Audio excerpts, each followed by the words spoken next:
I hit this issue today, and here is the quick fix that solved it. If your Snapchat feed has been compromised, follow these steps to recover it. Step 1. Change your password. Immediately change your Snapchat password to prevent further unauthorized access. Go to the login screen, tap on Forgot Password, and follow the prompts to reset it. Step 2. Enable two-factor authentication. Once you regain access, enable two-factor authentication for added security. Go to Settings and Security and toggle on two-factor authentication. Step 3. Check account activity. Review your account activity to identify any suspicious actions. In Settings, navigate to My Data to see recent logins and changes. Step 4. Revoke access to third-party apps. If you've linked any third-party apps to your Snapchat, revoke their access.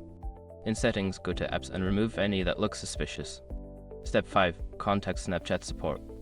Before starting recovery, use the sroc.com link in the description to open the account recovery checklist generator and make sure your verification details are ready. Taking these steps can help you regain control of your Snapchat feed and improve your account security. Stay safe out there.